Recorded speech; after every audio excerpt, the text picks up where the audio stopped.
Selamat datang teman-teman semua di kanal Kebijaksanaan Leluhur. Hari ini kita akan bersama-sama menyelami sebuah kisah inspiratif, sebuah pelajaran klasik yang tak lekang oleh waktu dari sosok legenda yang dijuluki Raja Minyak, John Davison Rockefeller. Bersiaplah untuk terinspirasi karena perjalanan hidupnya menyimpan mutiara hikmah yang luar biasa. Jangan lewatkan setiap detiknya karena ada banyak kejutan berharga menanti di setiap bagian video ini.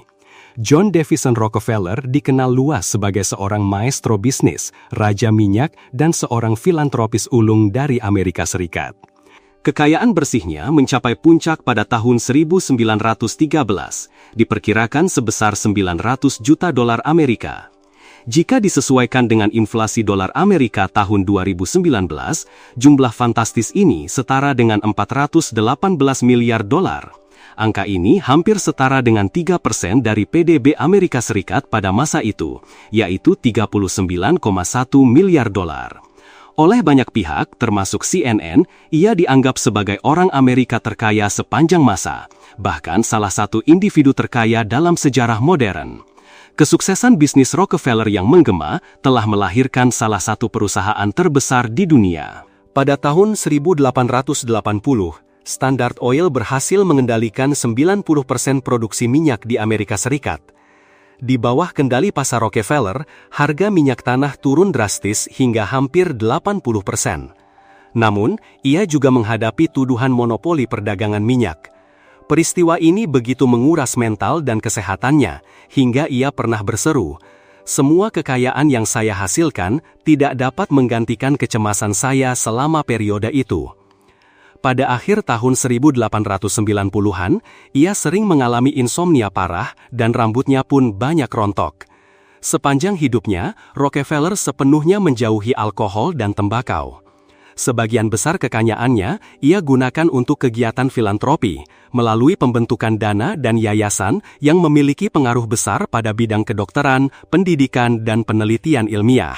Rockefeller juga merupakan pendiri Universitas Chicago dan Universitas Rockefeller, serta turut mendanai Central Philippine University di Filipina. Dalam episode Kebijaksanaan Leluhur hari ini, kita akan mengungkap berbagai pelajaran bisnis yang diambil dari kehidupan Raja Minyak Rockefeller yang perlu gejolak, serta adaptasinya yang luar biasa dalam melewati masa-masa sulit dan paling kejam dalam hidupnya. Semoga kisah ini membawa banyak hikmah berharga untuk kita semua. 16 pelajaran klasik dari Raja Minyak John Davison Rockefeller. John Davison Rockefeller lahir pada 8 Juli 1839 dan meninggal pada 23 Mei 1937, adalah putra kedua yang dilahirkan di Richford, New York. Ia memiliki seorang kakak perempuan bernama Lucy dan 4 adik.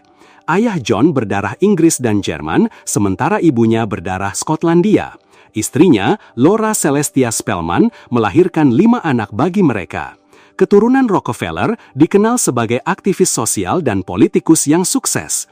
Cucunya, David Rockefeller, adalah seorang bankir terkemuka di New York yang selama lebih dari 20 tahun menjabat sebagai CEO Chase Manhattan Bank yang kini menjadi bagian dari JP Morgan Chase.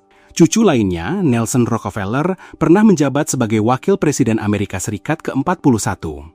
Cucu ketiganya, Winthrop Rockefeller, pernah menjadi Gubernur Negara Bagian Arkansas. Bahkan, cucunya yang bernama J. Rockefeller menjabat sebagai Senator dari Partai Demokrat untuk Virginia Barat dari tahun 1985 hingga 2015 dan juga mantan Gubernur Virginia Barat. Terletak di antara jalan ke-48 dan ke-51 di area Fifth Avenue dan Sixth Avenue kota New York, kini berdiri sebuah kompleks megah yang terdiri dari 19 gedung perkantoran bertingkat tinggi. Membentang di area seluas 89.000 meter persegi, itulah Rockefeller Center.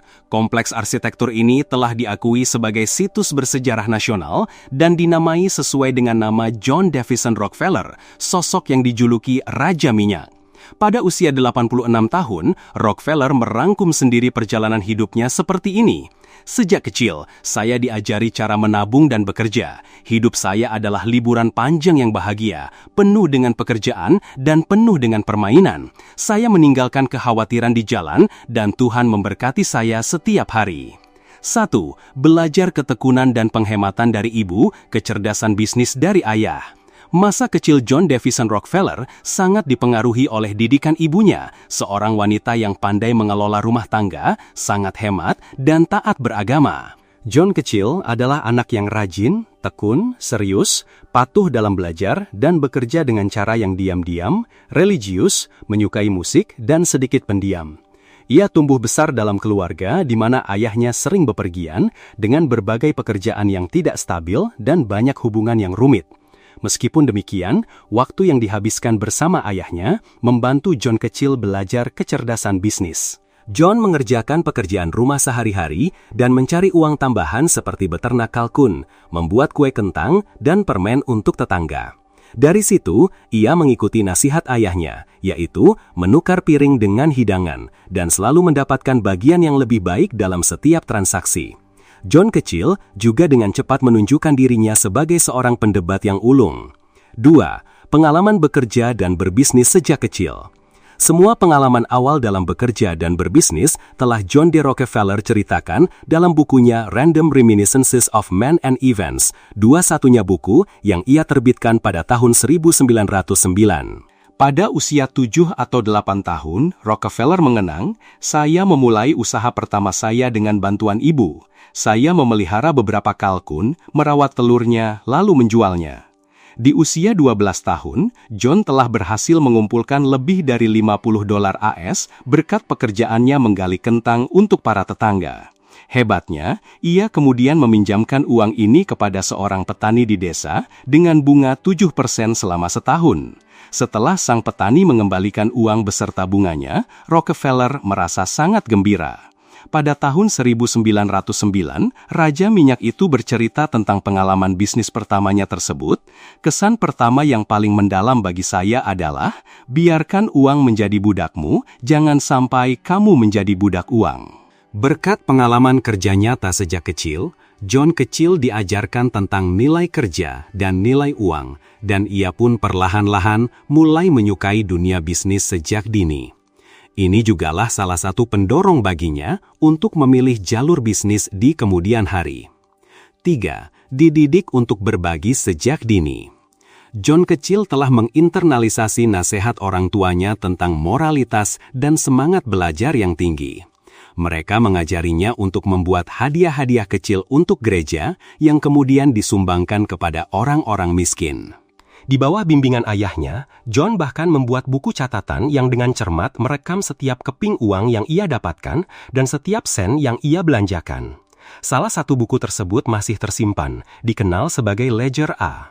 John kecil dengan teliti mencatat semua pengeluaran, di antaranya banyak yang tercatat sebagai sumbangan amal, seperti menyumbang 1 sen di kelas sekolah minggu setiap hari Minggu, 50 sen untuk kongregasi Erie Street Baptist, 12 sen untuk sekolah Fine Boy, dan 35 sen untuk guru agama.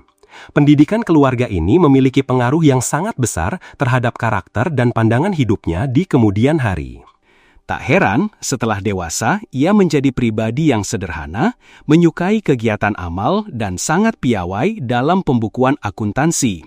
Kemudian ia berkata, "Sejak awal, saya telah dilatih untuk bekerja, berhemat, dan memberi." 4. Melatih dan menyempurnakan kemampuan berhitung, bekerja keras dan penuh sukacita, memulai impian. Saat John masih kecil, keluarganya berpindah ke Moravia, New York, lalu ke Oswego, New York pada tahun 1851. John bersekolah di Oswego Academy. Pada tahun 1853, keluarganya kembali berpindah ke Cleveland, Ohio, dan ia melanjutkan pendidikan di Cleveland Central High School, sekolah menengah pertama di Cleveland, dan sekolah menengah umum gratis pertama di sebelah barat Great Lakes. Setelah itu, ia mengambil kursus selama 10 minggu di Folsom Commercial College, di mana ia belajar tentang akuntansi ganda. Pada bulan September 1855, ketika berusia lebih dari 16 tahun, ia mendapatkan pekerjaan pertamanya sebagai asisten akuntan di sebuah perusahaan manufaktur kecil bernama Hewitt & Tautel. Ia bekerja dengan sangat keras dan penuh sukacita, seperti yang ia kenang kemudian. Dari semua metode dan sistem di kantor, ia sangat mahir dalam menghitung biaya pengiriman, sebuah kemampuan yang sangat berguna baginya di kemudian hari dalam karirnya. Rockefeller menerima $16 per bulan selama 3 bulan pertama di tahun pertamanya bekerja, kemudian ia menerima $31 per bulan, lalu naik menjadi $50 per bulan, setara dengan $1.290 pada tahun 2017. Ketika masih muda, John Davison Rockefeller pernah mengatakan bahwa dua ambisi terbesarnya adalah menghasilkan $100.000 setara dengan $2,74 juta pada tahun 2017 dan hidup sampai usia 100 tahun. Pada akhir hidupnya, ia berhasil melampaui impiannya dalam menghasilkan uang. Mengenai harapan hidup, ia mencapai 98% dari tujuannya karena ia hidup hingga 98 tahun, bukan 100 tahun seperti yang ia impikan. Pada akhir hidupnya, ia berhasil melampaui impiannya dalam menghasilkan uang. Mengenai harapan hidup, ia mencapai 98% dari tujuannya karena ia hidup hingga 98 tahun, bukan 100 tahun seperti yang ia impikan. Di tahun 1859, Rockefeller memulai usaha pembelian dan produksi minyak bumi bersama rekannya, Maurice B. Clark. Mereka berhasil mengumpulkan modal awal sebesar $4.000 Amerika, yang jika disesuaikan dengan nilai tahun 2017 setara dengan $106.622. Dari sanalah, bisnis Rockefeller meroket dengan sangat cepat, menghasilkan keuntungan setiap tahun sepanjang karirnya. Sementara itu, saat saudaranya, Frank, berjuang di medan perang saudara, pemerintah federal justru memberikan subsidi besar pada minyak bumi, membuat harganya melonjak drastis dari $0,35 per barel pada tahun 1862 menjadi $13,75 per barel. Ini memicu demam pengeboran minyak, dengan ribuan spekulan mencoba peruntungan mereka untuk menjadi kaya raya, namun kebanyakan justru gagal. Mereka bahkan berani mengambil risiko tanpa memikirkan efisiensi, hanya ingin menggali minyak sebanyak mungkin dari dalam tanah, membiarkan sisa-sisa minyak meluap ke sungai-sungai dan terbuang sia-sia. Kemudian, pada tahun 1862, Rockefeller bersama Maurice B. Clark menginvestasikan modal pada pabrik penyulingan milik ahli kimia Samuel Andrews, yang kemudian melahirkan perusahaan minyak Andrews Clark & Co. Bisnis minyak komersial saat itu memang sedang tumbuh pesat. Minyak ikan paus telah menjadi terlalu mahal bagi masyarakat dan kebutuhan akan bahan bakar penerangan yang lebih murah sangat mendesak. Sementara, pabrik-pabrik penyulingan lain hanya mempertahankan 60% produk minyak jadi sebagai minyak tanah, membuang sisa 40% ke sungai dan menciptakan tumpukan lumpur besar. Rockefeller justru berbeda. Dia tetap berpegang teguh pada prinsip hemat dan efisien, bahkan lebih dari sebelumnya. Dia memanfaatkan bensin sebagai bahan bakar untuk pabrik penyulingannya sendiri, lalu menjual sisa-sisa lainnya sebagai minyak pelumas, vaselin, lilin parafin, dan produk sampingan lainnya. Aspal yang dihasilkan pun dimanfaatkan untuk pengaspalan jalan, lalu diangkut ke pabrik-pabrik gas. Tak hanya itu, pabrik-pabrik penyulingan milik Rockefeller bahkan mempekerjakan tukang gentong mereka sendiri, berhasil memangkas biayanya per barel minyak dari $2,5 menjadi hanya $0,96 saja. Rockefeller membeli kayu dan membangun barel minyaknya sendiri. Dengan cara ini, Rockefeller berhasil meningkatkan pendapatan perusahaannya melalui pemanfaatan sumber daya dan bahan bakar yang sangat efisien. Langkah ini juga turut membantu melindungi lingkungan, menghindari pencemaran sungai-sungai. Solusi brilian ini bahkan membantunya mengurangi biaya hingga 62%, sungguh sebuah prestasi yang luar biasa. Pada bulan Februari 1865, dalam sebuah peristiwa yang kemudian digambarkan oleh sejarawan industri minyak terkemuka, Daniel Yergin, sebagai tindakan krusial, Rockefeller membeli saham rekannya, Maurice B. Clark, seharga $72.000 Amerika, setara dengan $1 juta Amerika di tahun 2017 dalam sebuah lelang, dan mendirikan perusahaan Rockefeller & Andrews. Rockefeller pernah berujar, "Inilah hari yang menentukan karir saya." Dia berada di posisi yang sangat strategis untuk memanfaatkan kemakmuran pasca perang dan ekspansi besar-besaran ke arah barat yang didorong oleh perkembangan industri kereta api dan ekonomi minyak bumi. Dia banyak meminjam modal, menginvestasikan kembali keuntungan, beradaptasi dengan cepat terhadap pasar yang terus berubah, dan selalu mengamati perkembangan pesat industri. Tahun 1867, Henry Flagler bergabung sebagai mitra dan lahirlah perusahaan Rockefeller, Andrews & Flagler. Hingga tahun 1888, berkat strategi pinjam-meminjam dan investasi kembali yang terus dilakukan Rockefeller, kontrol biaya yang ketat, serta pemanfaatan produk sampingan dari pabrik-pabrik penyulingan, perusahaan ini telah memiliki 2 pabrik penyulingan di Cleveland dan sebuah cabang pemasaran di New York. Sungguh luar biasa, perusahaan mereka telah menjelma menjadi pabrik penyulingan terbesar di dunia. Rockefeller, Andrews, dan Flagler, inilah cikal bakal dari perusahaan raksasa Standard Oil. Menjelang akhir Perang Saudara Amerika, Cleveland menjadi salah satu pusat ekonomi utama di Amerika Serikat, bersama dengan Pittsburgh, Pennsylvania, dan New York. Namun, yang menarik, pada tahun 1869, kapasitas penyulingan minyak bumi sudah mencapai 3 kali lipat dari kebutuhan pasar, dan kelebihan kapasitas ini bertahan selama bertahun-tahun.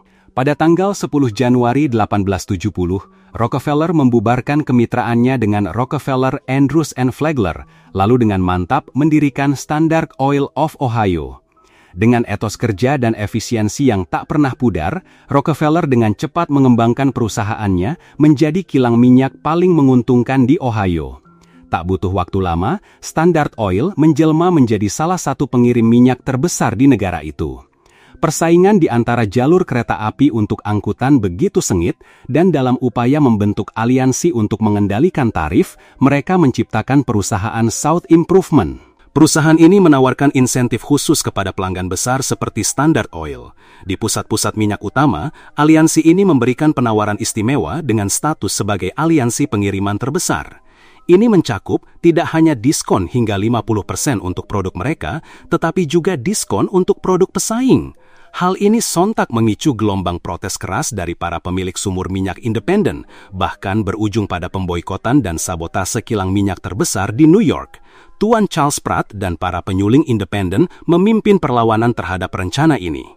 Jalur kereta api yang mendapat penolakan sengit akhirnya mencabut piagam aliansi tersebut dan tarif non-preferensial pun dipulihkan.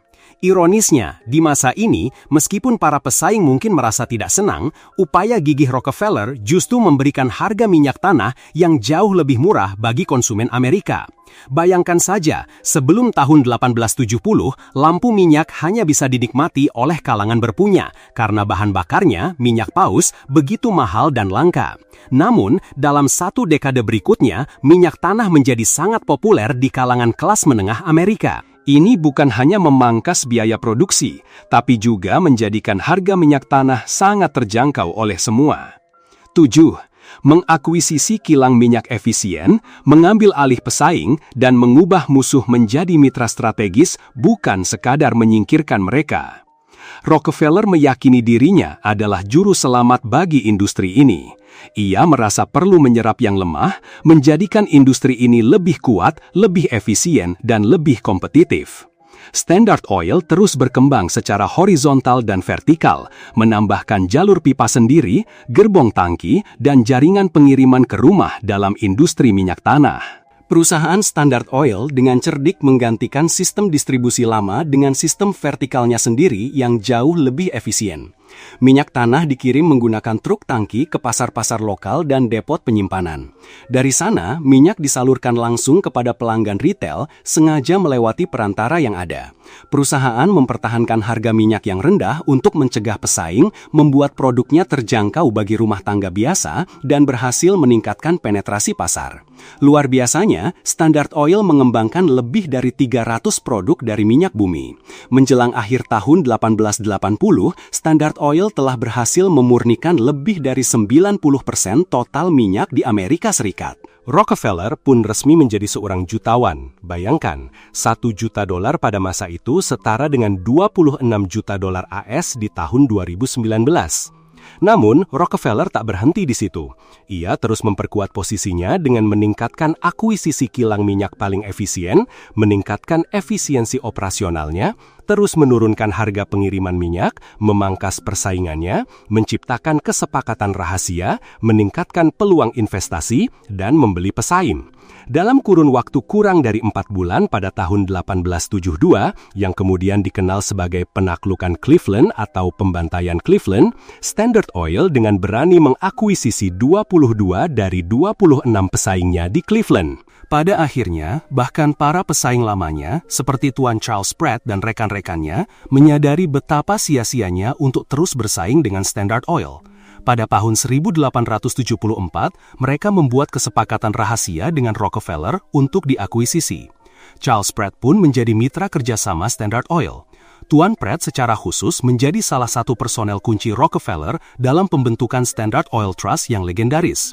Bahkan putra Pratt, Charles Millard Pratt, menjadi sekretaris Standard Oil. Rockefeller bahkan dengan terbuka mengizinkan banyak pesaingnya untuk melihat pembukuan perusahaannya sendiri, sehingga mereka bisa memahami betapa kuatnya Standard Oil dan apa yang mereka hadapi, sebelum kemudian Rockefeller mengajukan tawaran pengambil alihan yang sangat menguntungkan.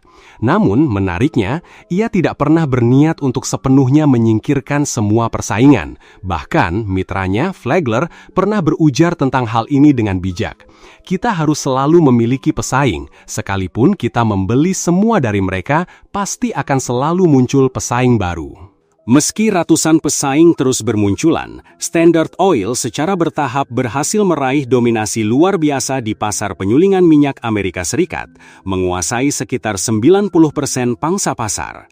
Ini dicapai berkat peningkatan efisiensi operasional perusahaan yang tiada henti dan upaya tak kenal lelah untuk mendapatkan diskon besar dari perusahaan kereta api. Rockefeller telah berhasil mengubah Standard Oil menjadi salah satu perusahaan paling kuat dalam bidang penyulingan minyak. Standard Oil sekaligus juga menjadi salah satu perusahaan penjualan minyak tanah terbesar di Amerika, merambah dari Cleveland hingga ke seluruh pelosok negeri. Wise Standard Oil praktis memegang kendali monopoli atas pasar minyak tanah. Pada tahun 1878, seorang tokoh yang benar-benar berbeda muncul, membawa penemuan yang akan mengguncang industri penerangan. Thomas Edison, sang penemu lampu pijar.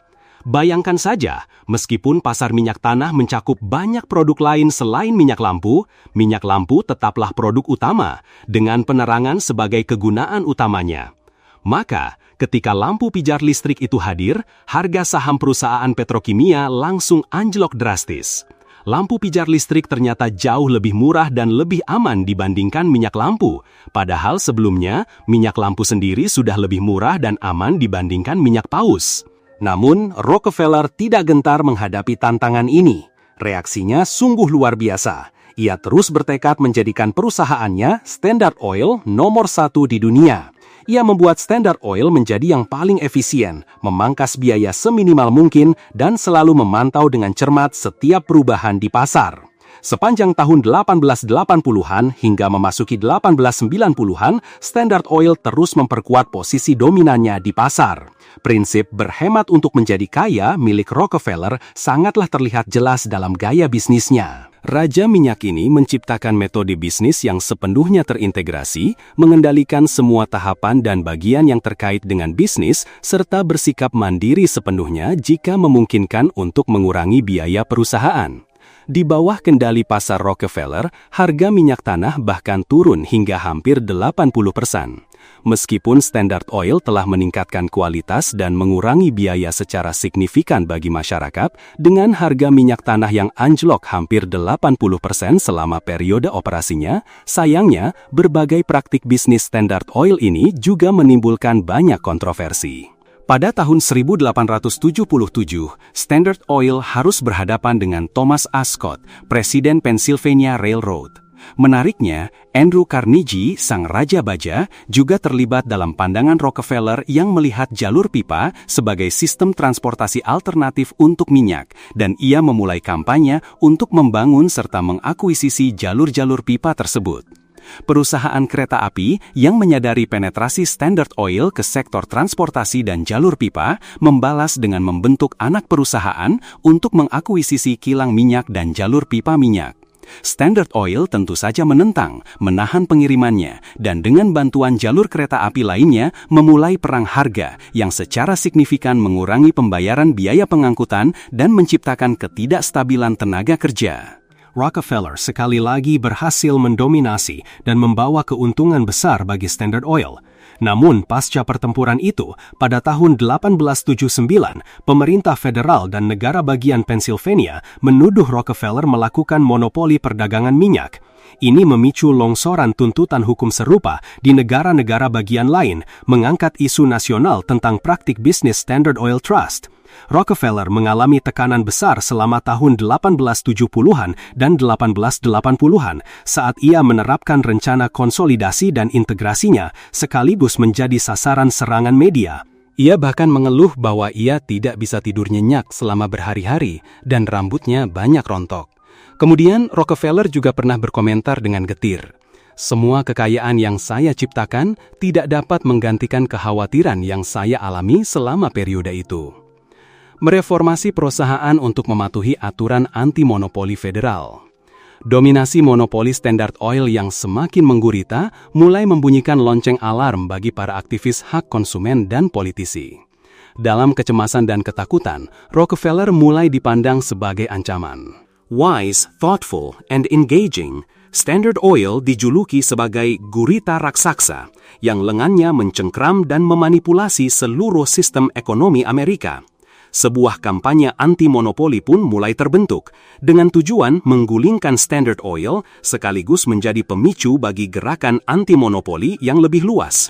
Pada masa itu, banyak badan legislatif yang membuat sulit untuk menggabungkan bisnis di satu negara bagian dan beroperasi di banyak negara bagian lain. Akibatnya, Rockefeller dan rekan-rekannya memiliki puluhan perusahaan di seluruh negeri, masing-masing beroperasi hanya di satu negara bagian. Pada tahun 1882, para pengacara Rockefeller menciptakan bentuk korporasi inovatif untuk menyatukan perusahaan-perusahaan mereka, melahirkan Standard Oil Trust. Standard Oil Trust adalah gabungan raksasa dari banyak korporasi, dengan skala dan kekayaan yang menarik perhatian banyak pihak. 9 wali amanat, termasuk Rockefeller sendiri, mengelola 41 perusahaan dalam kapasitas sebagai wali. Publik dan pers segera mencurigai entitas hukum baru ini, dan banyak bisnis lain pun dengan cepat meniru ide tersebut. Standard Oil Trust mencapai aura tak terkalahkan, selalu unggul dalam menghadapi pesaing, kritikus, dan politisi. Ia menjelma menjadi bisnis terkaya, terbesar, dan paling ditakuti di dunia, seolah kebal terhadap siklus pasang surut bisnis, dan terus-menerus menghasilkan keuntungan. Setelah 5 tahun, skala Standard Oil Trust sangatlah luas, mencakup 20.000 sumur minyak, 4.000 mil jalur pipa, 5.000 tangki penyimpanan, dan lebih dari 100.000 karyawan.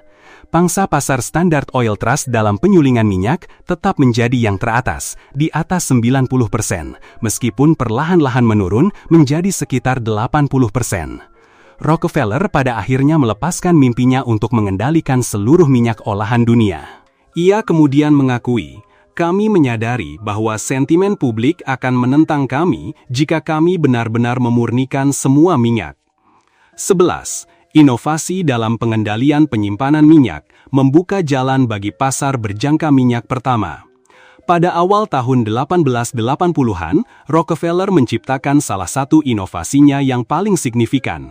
Alih-alih mencoba memengaruhi harga minyak mentah secara langsung, Standard Oil menerapkan kendali tidak langsung dengan menyesuaikan biaya penyimpanan minyak agar sesuai dengan kondisi pasar. Rockefeller kemudian memerintahkan penerbitan sertifikat yang mengesahkan minyak yang disimpan dalam jalur pipa.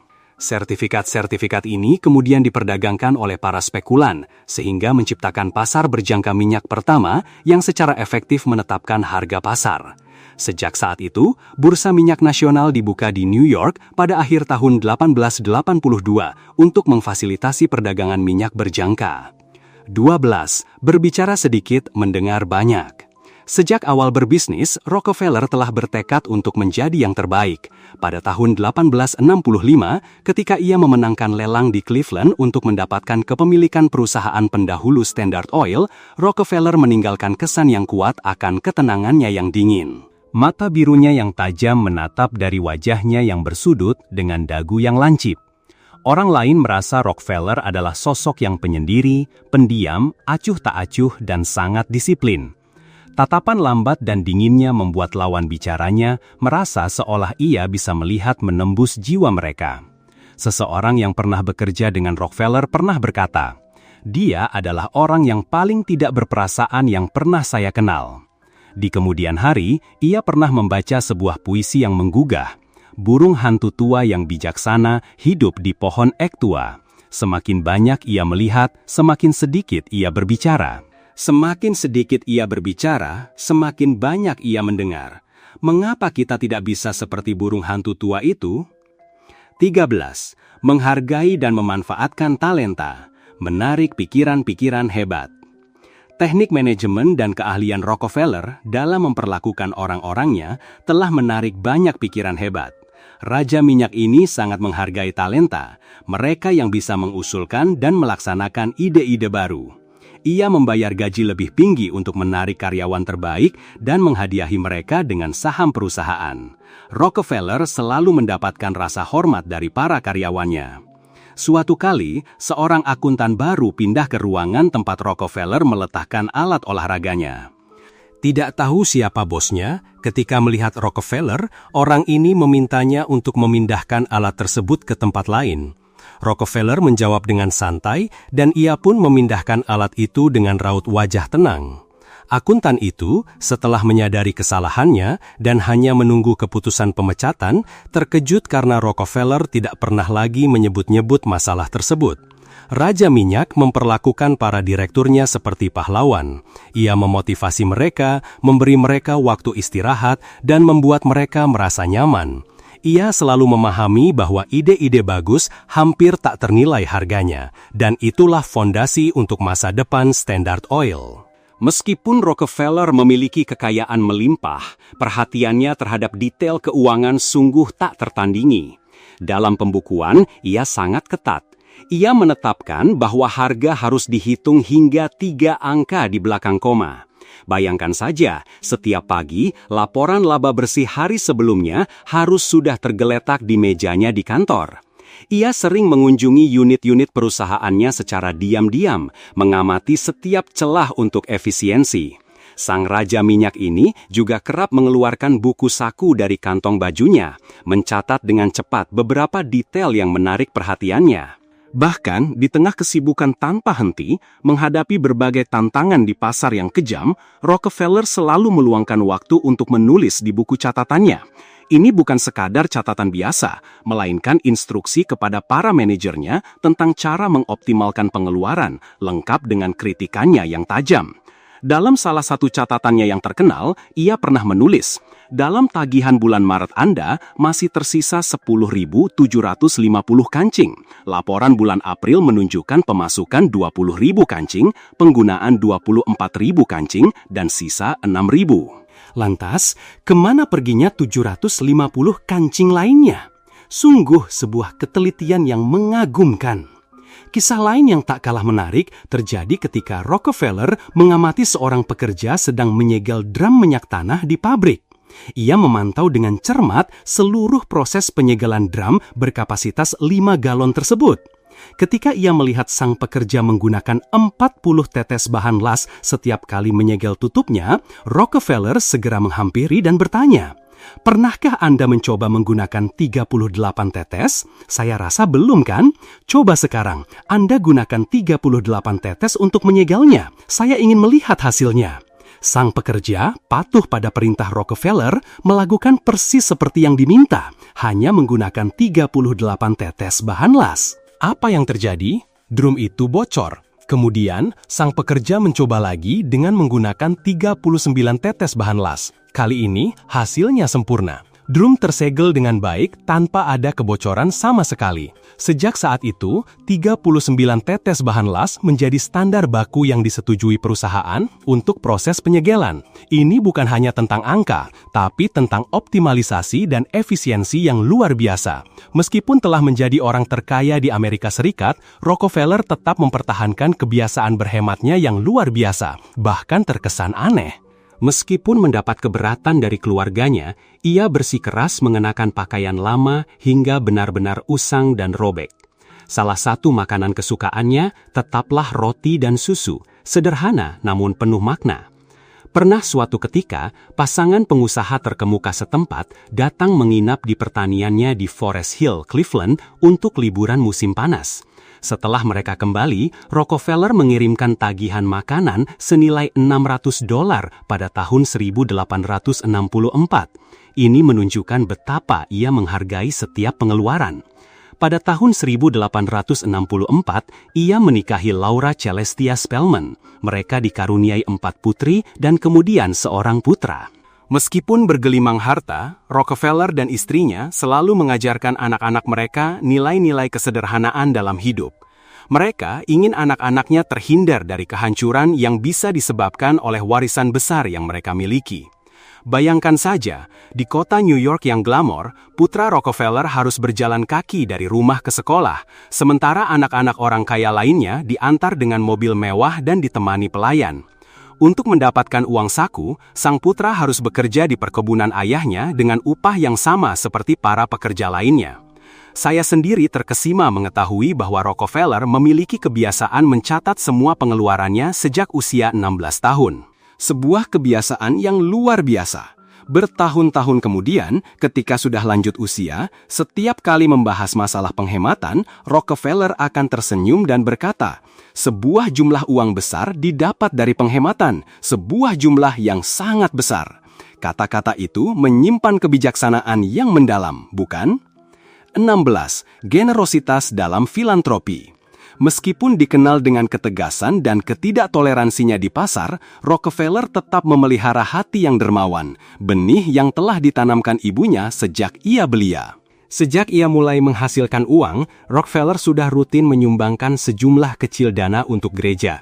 Jumlah sumbangan ini terus bertambah seiring waktu, dan Rockefeller selalu berusaha menyalurkan sebagian besar kekayaan yang berhasil ia kumpulkan. Pendekatan teliti dan evaluasi cermat yang ia terapkan dalam bisnis juga digunakannya dalam kegiatan filantropisnya. Sumbangan-sumbangan tersebut disalurkan untuk gereja, ilmu pengetahuan, kedokteran, dan pendidikan. Pada tahun 1896, Rockefeller tidak lagi datang ke kantor setiap hari, dan setahun kemudian ia pensiun di usia 58 tahun. Dari pertengahan tahun 1890-an hingga wafatnya pada tahun 1937, Rockefeller sebagian besar mencurahkan perhatiannya pada kegiatan filantropi. Universitas Chicago, yang pendiriannya sebagian besar berkat tanggung jawab Rockefeller, menerima sumbangan sebesar $75 juta AS darinya, jumlah yang luar biasa besar pada tahun 1932. Dalam kunjungan pertamanya ke universitas tersebut pada tahun 1886, bertepatan dengan perayaan 5 tahun pendiriannya, ia berujar, "Saya percaya pada pendirian universitas ini. Ini adalah investasi terbaik yang pernah saya lakukan seumur hidup saya. Tuhan telah memberi saya uang, bagaimana mungkin saya tidak mendanai sekolah ini?" Ia juga terlibat dalam pendirian Institut Penelitian Medis Rockefeller, kini Universitas Rockefeller, dengan total sumbangan mencapai $50 juta AS pada tahun 1930-an. Pada tahun 1903, Rockefeller mendirikan General Education Board, cikal bakal Rockefeller Foundation, dengan tujuan memperluas pengembangan pendidikan menengah di seluruh wilayah selatan Amerika Serikat. Pada tahun 1909, ia menyumbangkan $50 juta AS kepada yayasan tersebut untuk mendukung penelitian pada masa ketika investasi untuk riset masih sangat minim. Rockefeller Foundation resmi didirikan pada tahun 1913 dan Raja Minyak ini mengalihkan $235 juta AS kepadanya. Hingga wafatnya pada 23 Mei 1937, di usia 98 tahun, total kekayaan miliarder terkaya sepanjang masa ini hanya tersisa $26.410.837 AS setelah ia menyumbangkan sebagian besar hartanya untuk kegiatan filantropi, meninggalkan sisanya untuk putra dan ahli waris lainnya. Para sejarawan menulis tentangnya demikian, Rockefeller berevolusi dari mesin pembuat uang menjadi seorang dermawan besar Amerika. Bahkan setelah wafat, kekayaan Rockefeller melalui sistem perwalian yayasan terus menyediakan dana untuk kegiatan filantropi keluarganya serta berbagai aktivitas komersial dan politik lainnya sepanjang abad ke-20. Terima kasih banyak telah menemani kami menjelajahi kisah-kisah luar biasa ini di kanal Kebijaksanaan Leluhur. Semoga setiap kisah dan pelajaran yang kami bagikan bisa menginspirasi dan membawa pencerahan bagi Anda sekalian. Jika Anda merasa video ini bermanfaat dan menyentuh hati, jangan ragu untuk menekan tombol suka, berlangganan kanal kami, dan bagikan kepada teman serta keluarga Anda. Kami sangat menantikan pemikiran dan pandangan berharga Anda di kolom komentar di bawah. Sampai jumpa lagi di video-video penuh hikmah berikutnya.